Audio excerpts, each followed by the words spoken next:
Yo guys, welcome back to another Danmemo Warrior Freeze video. So today we're going to be going over the new units, what I think you should be summoning for them. I did go and get some what I would like to call expert help from my friends over at the Artemis Familiar. So if you guys are tuned in, big shout out to you guys over there, Florent, Next, Siggy, all of you guys that helped out. I'm sorry I missed it. I'm pretty sure I didn't miss anyone. No, I'm pretty sure I didn't.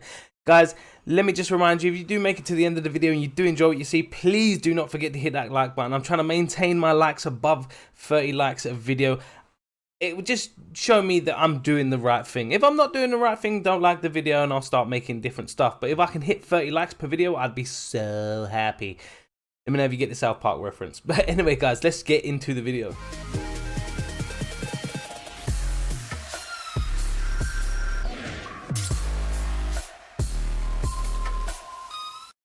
So, firstly, we're going to be going over the main guy, probably everyone, the one that everyone wants to know about. We're going to be looking at the Argo. Now, straight off the bat, I'm going to tell you right now, his artwork is incredible. I love it. I know for a fact you guys love it. Don't tell me what I like and what I don't like. Shut up. I know you like this artwork. They did him justice with this artwork. Okay. Now we're going to just quickly look at his stats. He nearly has triple S strength. That's just crazy. It's crazy. His agility stats sitting over 1,000. You cannot complain about these stats. These stats are solid across the board, with the exception of magic. But you know, you can understand that. Okay, guys. Now we're gonna have a peek at his skills. Okay, guys. So we're over here. Now we're gonna look at the skills. We're gonna start with this man's special arts. AoE, Ultra Thunder physical attack with a great temporary boost and Ultra Pen. Now I don't know the exact modifier for the great temporary boost, but it's definitely got to be up there considering you don't see it that often. And also, so for 3 turns, allies gain 60% HP regen. That's a pretty solid AoE SA if I do say so myself. But moving on to skill 1, self fast for 5 turns, strength, agility, and thunder damage plus 40%. Let me repeat that: strength, agility, and thunder damage plus 40%. Really? Like really? All of them? I mean, I know it's 40%, but you need to understand a 40% buff to agility for 5 turns in war games could be the deciding factor of whether you win or lose. And then to top all of that off with the increased damage and speed, he gives the rest of his team 30% physical resist and magic resist. Are you serious? Like that's a serious skill, like for war games especially, because in one turn he's turned himself into a fast body slamming beast, and then he's ensuring that everyone else on the team don't die. Skill 2, AoE Super Thunder physical attack with Ultra Unguard temporary boost for 3 turns, physical resist, magic resist, and thunder resist minus 30%. This guy even supports mixed damage teams as long as they're thunder. So if you felt like bringing the priestess, you could bring the priestess. You know, he has the magic resist debuff. So turn 1, he's hitting super hard. Everyone on the team ain't gonna die. He's super fast. Skill 2, everybody on the enemy team. Not to mention it's a super modifier on that attack, so he's already hitting exceptionally hard. If he does that again, that's it. You're dead. I mean, not that I don't think war games really last that long anyway, but still. And then we come down to skill 3. Now that it's a typical thing. Like you have an AoE unit that always gonna have at least one. Or for the most part, it's very common for them to have at least one single target skill. And here we have skill 3, High Thunder physical attack with Ultra Crit and temporary boost, extends debuffs for 2 turns. Now, what we have here is like the Fina basically extends buffs for 2 turns. So we have essentially we have like the Argo Crozo combination going on again. I think the Fire Argo extends debuffs and Crozo extends buffs though. And I'm sure it's just for 1 turn. I could be wrong though. I could be wrong. Okay, those are the skills. He is an extremely strong unit for war games, and exceptionally strong. To be fair, he's probably going to be extremely strong for 7th zone, where you need to put a Thunder team together. So rolling over to my opinion, should you summon for the new Thunder Argonaut? I would say, regardless of what your account looks like, if you have even the beginning of a Thunder team, I would try and get 1 copy for him. Now keep in mind, the ticket they're going to give you for completing the anniversary tale quests or whatever, to get 1 guaranteed 4-star from any of the selected banners. The banner for the Fina and the Argo should be in that selection, so you can use the ticket to see if you can just get 1 sack copy of this Argo. That's what I'm going to be trying to do. I'm actually going to try and pull for him anyway, and then obviously you have the heroic trial. So for me, I'm at least trying to get him to +2, which is negligible. It doesn't really make much difference between, you know, +0 and +2. It's more for later down the line. I can maybe put some resources into him and get him MLB'd at a later date. But I would recommend, if you have, I want to reiterate this, if you have any semblance of a Thunder team put together on your account, try and get 1 copy of this Argo. Okay guys, if not, if you really are short on Iris, if you don't really have a Thunder team to begin with, I would say that's a skip. And by the way guys, this perspective, for me, I'm looking at it as the average, for the average free-to-play player. I'm not free to play, but I'm not a whale. I will spend occasionally, like currently I have, I think 800 or 900 paid Iris because of the 100 Iris a day thing. But for the free to play players, this is my advice. Now we're going to jump over to the... Okay guys, we're here. We're looking at the Fina. Now I can't help but laugh every time I see the artwork, because it honestly feels like it's lacking something, you know. It doesn't have the same okay, so when you look at the Argonauts, the personality comes through. You can see, you know, he draws the attention. He's cool. He's a cool looking unit. The Fina's sort of lacking. There's something missing there that's pulling me in with the artwork. You know, but let's have a look at the stats. Okay guys, we're over here, we're on the Fina stats, and triple S magic is all I need to say. The stats across the board, very solid. Nice dex, nice agility.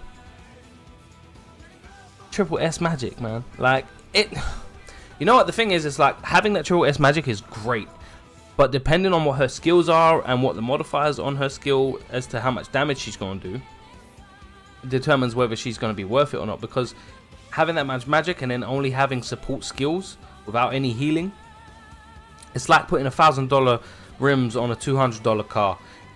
It's just flashy for the sake of flashy. You know, everyone can still see you got a I was going to cuss, but I stopped myself. See what I did there? Okay, we're going to jump over to the skills. Okay, so starting with the special arts, we have an AoE Ultra Thunder magic attack with Ultra Unguard rating for every magic and dex buff on self, skill damage plus 20%, and a 60% chance to stun. Stun, only in war games. Only in war games is that going to be useful, to be fair. No bosses are going to get stunned. Most, like I don't. It's not useful outside of war games. Let's leave it at that. It will hit hard, obviously. It's got that Ultra Thunder modifier. Ultra Unguard rate means it's going to hit hard anyway. And then the 20% damage increase based on magic and dex buffs. Yeah, the SA is going to hit. Okay, it's going to hit. Skill 1, self. 5 turns of magic, dex, and thunder damage plus 40%. Allies, AoE, and single target attack resistance plus 30%. There's the buff, same like Argo. She's gonna hit. She's gonna hit. And then to top it all off, you can't, like, she's bringing stall to the Thunder team. Now, if like me, you have at least a couple good Thunder units, like I have Archer. I wouldn't say Priestess is a good Thunder unit. but I have Priestess. Can't talk about Bell because he's only single target, and honestly, this Fina looks like she's only going to be good for war games anyway, in terms of not being a sack unit. But bringing Stall to a Thunder team can be potentially game-changing in the war game meta. But moving on to skill 2, AoE Super Thunder Magic Attack with Ultra Uncounter, Temporary Boost, and allies buffs are extended for 2 turns. There's the counterpart to the Argo skill 2 right there. She extends buffs by 2 turns. He extends debuffs by 2 turns. You know, it's the whole 2-unit combo like they usually do. You know, Priestess and Goblin Slayer, Argo and Crozo, they do it all the time. Skill 3.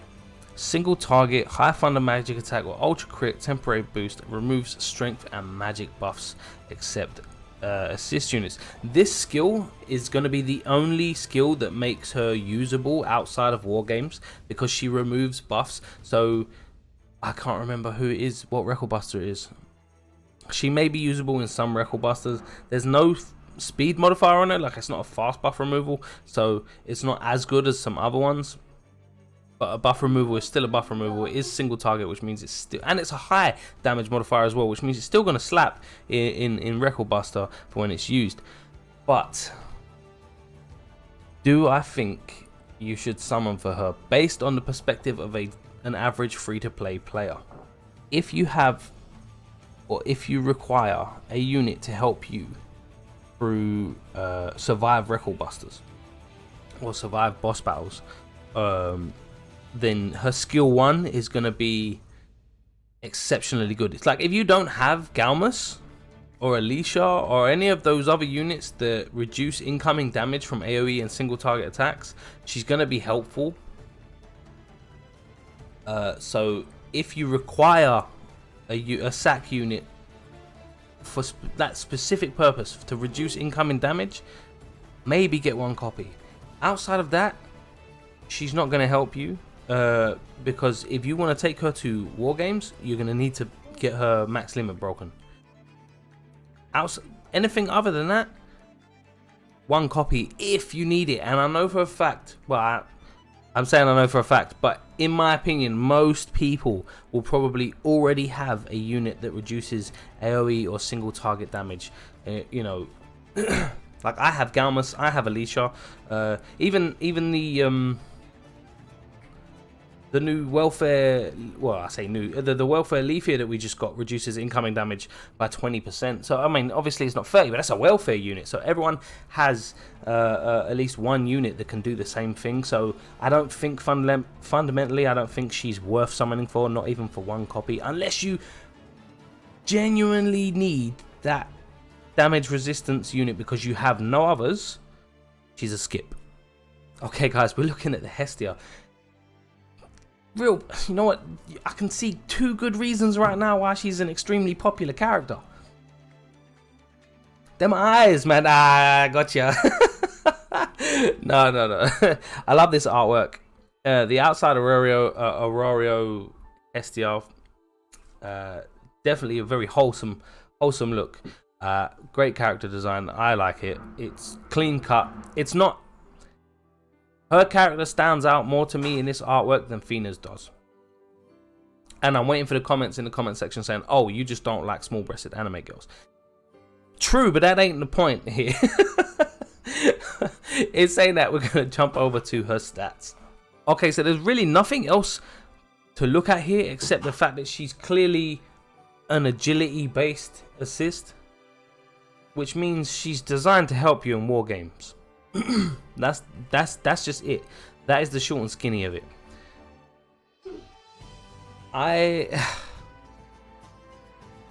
You know what? Let's just get over what she does, and then I'll comment a little bit. Okay, so looking at what she does, skill, allies, physical resist, magic resist, plus 15%, strength, magic, and dexterity plus 10%. This is at max limit broken, so plus 5. Which my educated guess would be that with 1 copy you'll be getting 10% physical resist and magic resist and like 8% strength, magic, and dexterity. Considering After having spoken to my friends over at Artemis, I'm inclined to agree that having one copy of an assist and then going into war games is not optimal. It's not really going to get you that far, and it's not going to give you much of an advantage, especially considering there are other units that already do what this unit does. So for me, unless you have no other units that buff strength magic decks, you know, it doesn't have to be on the same unit. You can't say, yeah, but you know, like look Freya that just come out. I know a dozen people at least that summoned on that Freya. She doesn't provide decks, but strength, magic, physical resist, magic resist, she's there. It's all there, you know, and it's at 20%, which means at +0 it's going to provide a bigger buff than the Hestia will anyway. She's not time limited, which means you could pull her on a ticket by accident. You know, her main stat is agility, which means she's designed for war games. So having her at +0 is not going to benefit you much. So you would only, if you was trying to pull just one copy of her, you would only be pulling her for the base skill that she applies, which is the resistances plus the buffs. And there are other assists that do a better job currently, and you probably already have at higher levels anyway. So unless you have no other assists that provide resistances, or no other assists that provide buffs in this sense, she's a skip. For the average free-to-play player right now, if you're sitting on around 10 to 12k Iris because you've been saving or whatever, she's a skip. Unless you really need that defense or strength buff because you don't have any other assists. This is where I'm coming from now, and it's gonna be the same across the board. But that's it for the individual things, and I'm gonna jump over to my actual summary. Okay, guys. Before I begin my summary, I would like to apologize for any background noise you may hear or anything in the background. There is currently construction work going on across the road from me, at least for the next few months. I can't do much about it right now. I don't have the soundproofing in my office just yet, but I may do in the future depending on circumstances. Anyway, on to my summary. Out of the 3 units, if you don't have a single unit on your account that can reduce incoming AoE or single target damage, you'll probably need 1 copy of Fina. If you have even 1 unit that can reduce incoming AoE or single target damage, even by 20%, and I know they just gave us a welfare leaf here, so everyone's gonna have it, don't get the Fina. It's as simple as, anniversary's coming up, what's wrong with you? The Hestia, if you don't have any assists, now they don't have to be in combination, you don't have to have the assist give the resistances and the buffs, like the strength and magic buffs at the same time, but if you don't have an assist that at least boosts resistances, and a different assist that boosts strength and magic, you know, and then a separate assist that may boost dex, Hestia is a skip. She's not even a time limited unit, guys. You could pull her on a ticket. She's an easy skip. That's what I'm saying. So the Fina and the Hestia, unless you are a brand new player and have no other units that can do what these 2 girls do, skip. As for the Argo, he's strong as hell. He, by far, out of the 3 units, he is, in my opinion, the strongest. He is the better unit. And even then, unless you have an already working or semi-functional funder team to apply him to, or there's an or here, if you already have a ridiculous amount of Iris saved up, I would say if you have over 16,000 Iris already, then, you know, yeah, go for him. If you don't have a ridiculous amount of Iris, like myself, and you have, okay, so if you have a functioning funder team, 1 copy if you have the Iris to spare. Remember, you get a 4-star guaranteed ticket. You can pull either the Fina or the Argonaut. So 1 copy, if you even have a semi-functional funder team, will benefit you. You don't have to go balls deep on these banners, guys. They are very good bait, but when you analyze it and break it down, they're not as good as they appear on paper. I do hope you found this informative. I do hope this helps anyone that's struggling to decide what they should do with their Iris. I have rambled on. I hope you do like the somewhat newer format that I've got going on here. It has taken a little bit longer to do because of, you know, more edits involved, etc. But yeah, guys, make sure if you did make it all the way to the end of this video, please drop a like. I'm trying to beat that 30 likes per video.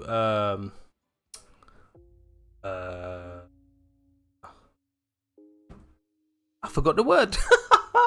Goal. That's it. I'm trying to reach that 30 like per video goal. If you guys can help me get there, I'd be so appreciative of that. Thank you for spending your time on my channel. Just a quick interjection here before the video ends. I forgot to, during my rambly outro, thank everyone once again over at the Artemis Familia for sitting down and actually having a discussion with me about the these units and how effective they were, where they would be effective. You know, having a conversation like that was so helpful. It helped me just allocate my thoughts in the right area so that I could narrate them in a way that they were more understandable, because I know I go on rants and I know I jumble up my words a lot. I start, you know, I make a lot of linguistic mistakes. It's because I don't script my videos. It's all off the cuffs. So it was really appreciated. Thank you so much for everyone that did help. Love you guys. Back to the video. Make sure to drop a like if you did enjoy the video. Subscribe if you haven't. Make sure to follow me on Twitter. The link will be in the description. As always, guys, I'll catch you later.